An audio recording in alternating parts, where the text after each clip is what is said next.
Hi guys, welcome back to my channel. In today's video I am going to be showing you how I created this beautiful bridal makeup transformation on a dark skin, and this makeup lasted for 9 hours. So if you are interested, definitely keep on watching guys. In this video I am going to be showing you the techniques you need to apply to make your makeup last so long on you, even if you are not a bride. So here is my chief bridesmaid, and she's looking so amazing. She has really flawless skin, and I really appreciate that. So the first step is I'm going to cleanse her skin with my micellar water. Then afterwards I am going to be going into Meron prep and prime, and after that I am going to be using an hydro grip primer. Then after using an hydro grip primer, on top of that I'm going to be going ahead to use a makeup seal. These are products that I use to help me make the makeup last really long, and also it helps to make the makeup waterproofed. So I am going ahead to apply a foundation, and I made sure that I use a foundation that is long lasting and it's full coverage. So for the foundation part, I also mix a bit of makeup seal in it just to serve as a super glue on the skin. Like the brushes I used to apply this product, guys, it was difficult to wash out the foundation, just for you to know how long lasting that foundation is and the product I mix in it. So guys, after blending with a brush, I like to go ahead with brush because it gives me the most coverage. Then after that I'm going to be going with a beauty sponge in the center part of her face, and I took my time to blend out the foundation really well. Guys, I always spend good amount of time on foundation because I know that the time you take to blend your foundation into the skin also contributes to how long the foundation will last. So afterwards I am going to go ahead and highlight her face. I am using a concealer that has hydration, and this is from Debilosta. So I'm just going to be placing them where I want to bring forward. Then after that I will leave it to stay on our skin just to build up a bit. Then I'll go ahead and use a much darker foundation. Here I'm not using a concealer, I'm actually using a foundation to carve our face, to contour our face. And that foundation is from Maybelline Fit Me. Then once I'm done, I am going ahead to use a beauty sponge to blend out the concealer. So this part I'm blending out the edges of that concealer where it meets with the contour part. I am not going to be going directly under the eyes because I still want that place to build up a lot more. After that I am going to be using the brush I use in contouring.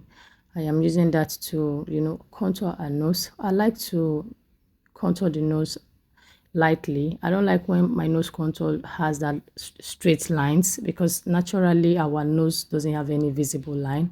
So I see no reason why I should put visible line when I'm doing makeup. It just looks unnatural to me. So I like to always use what I have left from the brush I contoured with on the nose part. Definitely it will show up by the time you highlight the both side of the under eyes, and extend it directly to the side of the nose. So that will make your nose look contoured and natural. So I am setting the under eyes. I use Rubber Beauty setting powder, and the setting powder has silicone. It's light translucent, and also it's a moisturizing setting powder. It doesn't have that chalky look to the makeup as some or most setting powder would. So I'm going ahead to also use that to bake heavy areas of her face where I highlighted. Then afterwards I am going to be using our own powder shade to blend the setting powders into our skin. The reason being that because I already used a much lighter setting powder on our skin, that was to set the skin. The purpose of that was to set the skin. So now I'm going into our own powder shade to blend everything out to make our skin look seamless and to make it look really nice. Guys, one of the things that helps your makeup to last really long is setting powder. Place it all over your face after your foundation, contouring and highlighting. Then you can go on top of that to use your own powder. So that means that you have kept that in place and you have made it stay in place so it won't shift. So now I'm going back again to use that brush to further reinforce the nose contour. Then afterwards I'm going to be adding a loose powder on the eyes. The excess of that is to basically catch any eyeshadow fallout, not to necessarily bake, but I know that for the time I took to do our brows and our eyes, it will definitely bake the areas I applied them. So for the brows, I am using a gel product and I'm using a pencil. I like to use a gel product for brides and all my clients, because that is what stand the test of time when it comes to oil and water. So a gel liner doesn't budge when it comes in contact with water and oil. So it just stays in place as opposed to a pencil. So I like to mix both, but I like to use more of a gel.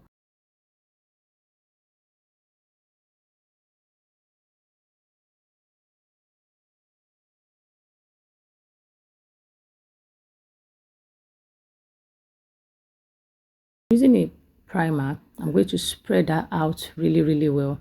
Then afterwards, I am going to be going into an eyeshadow palette, and the eyeshadow palette is from Ruba Beauty. So sorry, the eyeshadow palette is from Paula Beauty.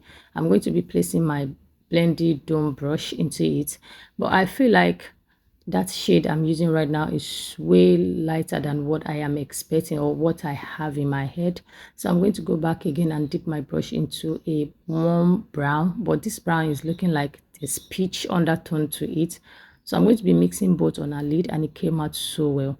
Then afterwards, I'm using a gel liner, the same gel liner in brown that I use for the brows. I'm using the black one for the liner. So these are products I like to use because as a chief bridesmaid, they do more than the brides. You know, they help the bride to run around, to do this, to do that. So they sweat a lot more. So I like to use products that stay put while they are going through, you know, a lot of, you know, activities. So after that, I'm going to be fixing eyelashes on both eyes. Then I'll go back and reapply the product. This part I like to do it all the time, because I feel like when you're applying your eyeshadow from the start without fixing your lashes, or before fixing your lashes, you might not necessarily know where the eyeshadow will get to or how it will appear. Some lashes might cover up the eyeshadow. So once I am done fixing lashes, I like to go back and reapply the product and make it show up where I would like it to show up. So I'm going to be adding some depth to her eyes by using a cool tone brown eyeshadow, matte eyeshadow. I basically use matte eyeshadows on her lid because I feel like it's more flattering. I mean, it looks really nice and classy.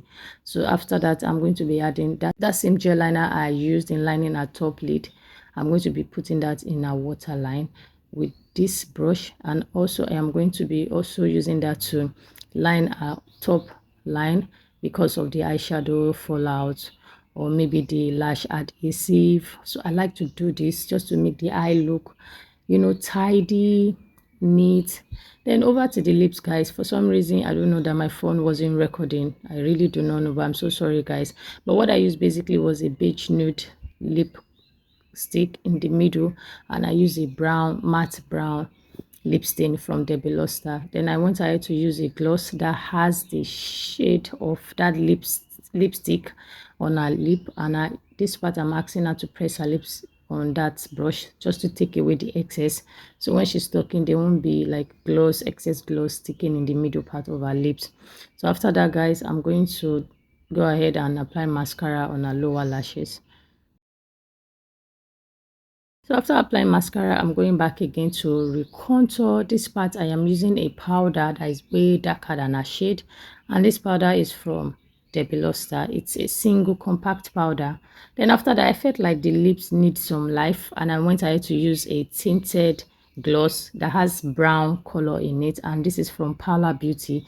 You can see how that added life to lips, and I am going to be adding a glow that's a bronzer on her cheek, the highest point of her cheek, just making it very subtle, you know, so that when she smiles it looks really nice. It looks like it's coming from within.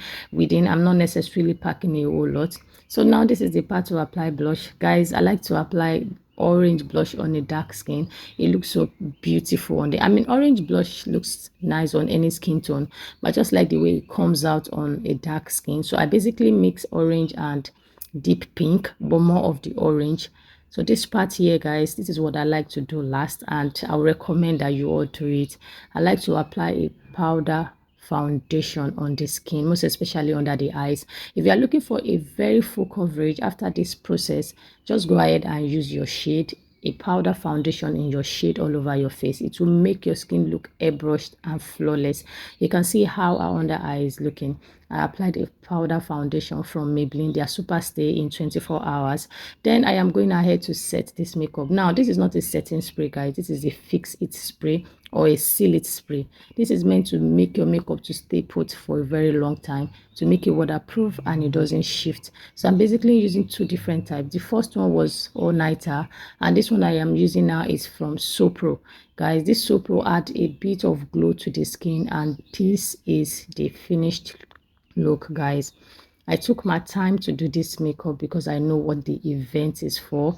So I took my time to apply the makeup, and she carried this makeup because I got to our hotel as at 6:30 and we started, and I finished up like 8 o'clock, and she carried this makeup without touch up for 9 hours, guys. Just her lips looks like it has faded already because we added gloss, and it is normal for her lips to wipe off because she has eaten, she drank and all of that, you know, guys. But her makeup was intact, guys. Her makeup was intact. I only touched up her makeup once, and that was for changing for Ashwebi because she's a chief bridesmaid, and she's also part of the Ashwebi. So by the time she got back, because I didn't go with her to church, so by the time she got back, she had already spent 9 hours from when I started, from when I did the makeup, and I only changed her once to Ashwebi, which I changed her makeup to Ashwebi, which is what you guys will see at the end of this video. And this is how the makeup looks. So really nice, dark skin friendly. If you're also light skin, you can follow this process, but this makeup is dark skin friendly. It is beautiful. The foundation match is 100%. Everything looks so beautiful. Everything looks so flawless on her, guys.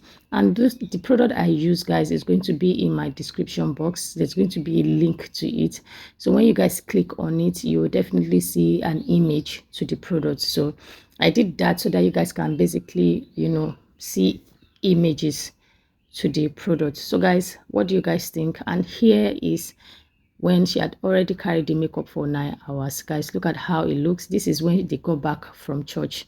Look at how it looks, guys. She looks really, really pretty. And this is when I change her to Ashwebi. Let me know if you like this in the comment section. Bye, guys.